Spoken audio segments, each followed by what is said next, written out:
Now, going on and finishing this with the story, I kind of have made the story that you might have heard said, but in a way it's maybe a little easier to understand. So I've just kind of Americanized a story of the mystic and the sincere believer. This is actually, there's a story that is in history, in Islamic history, but I think it makes a good story for us. So why don't we set out, you read a verse and I'll read one and we'll just go through it like that. So this is the story of the mystic and the sincere believer. The mystic sets out on a journey. The sincere one wishes to join him. The mystic is reluctant. But the sincere insists. He knows that this is a very unusual person, you see, so he wants to go with the mystic, but finally he persuades the mystic to agree. But he conditions it upon no criticism of his actions by the sincere one, and so then they move on. And they arrive at a river, but a ferry is required, and a young ferryman ends up taking them to the other side. In the shallows, the mystic takes his staff and blows a hole in the bottom of the boat and sinks the boat in the shallows on the opposite side of the river. The believer is shocked, yet remains silent, as agreed. They meet a young man coming towards them.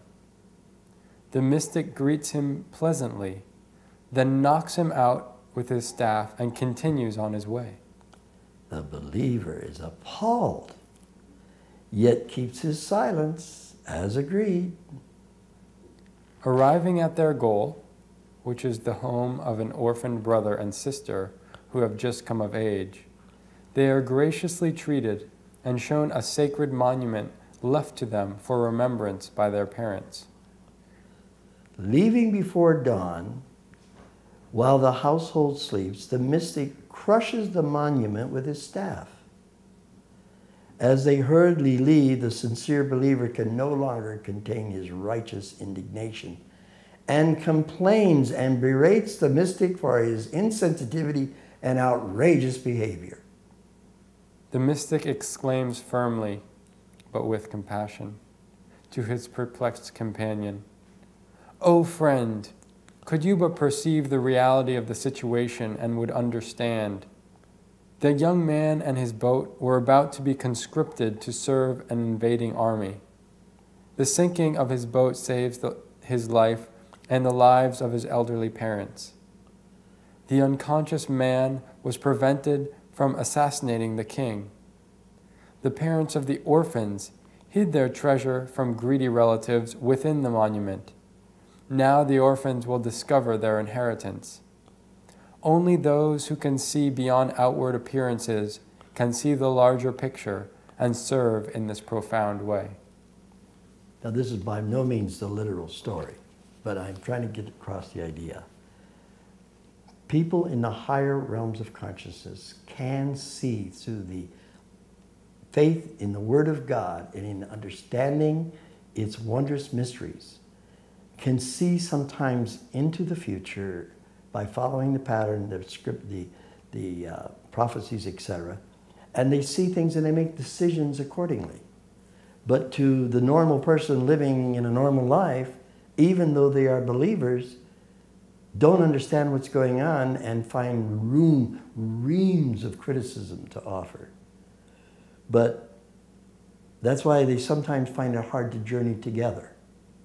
But if they can appreciate each other and work together, and in time they will come to the same conclusions and often really be a great assistance to each other along the journey. Now here's the other thing. We have to be careful not to think that the other person is the lower one and we are the higher one. That is dangerous thinking, because very often it's exactly the opposite, or that neither one is true.